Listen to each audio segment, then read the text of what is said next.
Greetings. I'm Elder Blacklight. On one of my videos, we were speaking of Abraham,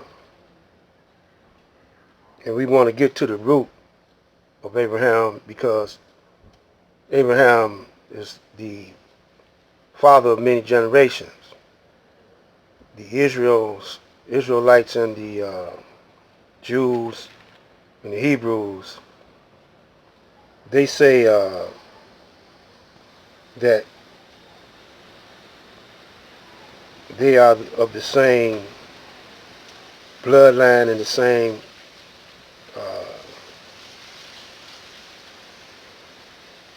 Abraham is their father. But either they misunderstood the scriptures because Noah is said to be the only one that made it out the flood. And he took the animals and two by two and his family, and I don't know if it was incest going on at the time, but he started producing grandchildren and great-grandchildren. And I was trying to explain to my viewers that Abraham was one of Noah's grandchildren or great-grandchildren or great-great-great-grandchildren. I didn't name Abraham's father, which in those days his name was Abram. Now,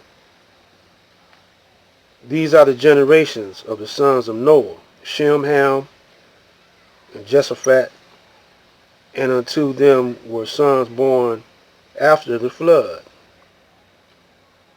Now, I don't know how that's possible if he was this incest going on. And the sons of Jeshaphat and Gomer and Magog and Madin, Javan and Tubal and Meshach and Tyrus. And the sons of Gomer, Ashkenaz and Riphat and Tugama.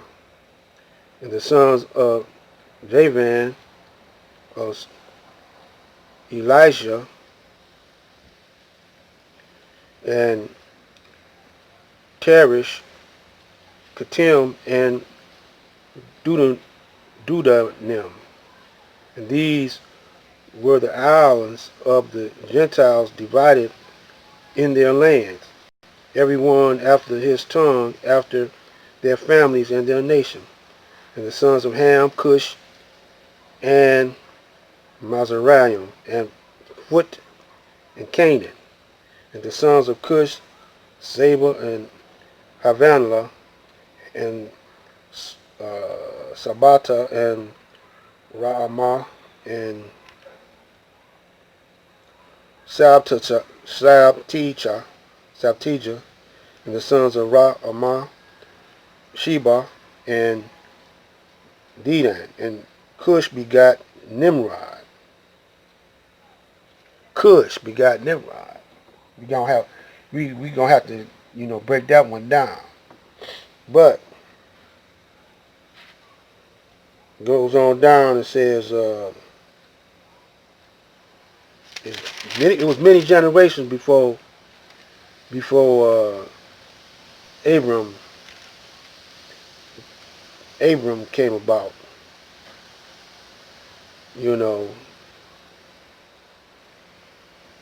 And but that's his bloodline. The point is Noah was the progenitor of Abram's bloodline, and Lot was the nephew of Abram. Abrams. Abram. Now, in order for the Caucasian to trick you, he got to be in charge of the history, of the books, of the words, which he is, because he prints up the books and the words. He's in charge of mass media, you know, and he produces the content that goes into mass media. And if a black man produces some content that goes into the mass media, it's under the uh, orders or guidelines of what the Caucasian tells him to do or gives him the okay to do. And more than likely, it's got to be in his line of the Caucasian's line of thinking. And then, in order for the Caucasian to do that, he got to get you to believe that he's the authority over you, and in fact, he's your God. So, by him being in charge over you, he got to get you to like him, you know. And this is how he do it. Just like how a dope man gets you to like him. First of all, the children and the people in the neighborhood that's envious and jealous, and they admire people with who they think has material things, abundance of materialistic things. The dope man has a knot that would choke a horse. He has clothes that you wish you can get, a luxurious car, and all these things makes some people, especially the youth, idolize, admire, and worship the dope man. So that dope man becomes your God.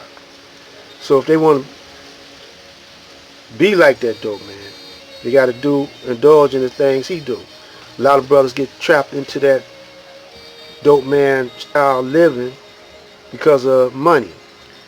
And on that money is a picture of a white man. And that white man is also in the churches hanging on a cross. Said he your God and he died for you. And so you go there and worship that cross and that white man hanging on the cross. And you don't know it's a double cross. And so these children want to be like that dope man. Some of them become junkies because they don't have it in them to be like that dope man. And they fail in all that they try to do. And they become addicted to the dope. And those who are like that dope man got the same type of attitude and the mentality that the dope man got. They become addicted to the money and that lifestyle. Well, that's how the Caucasian gets you. And even if you go to church on a Sunday, you worshiping that white Jesus on that cross, and he gets you. But Abraham didn't do that. They followed the strict commandments of God. See, these are the people of God that I'm talking about. And we're going to get further into that in the next video. Stay tuned.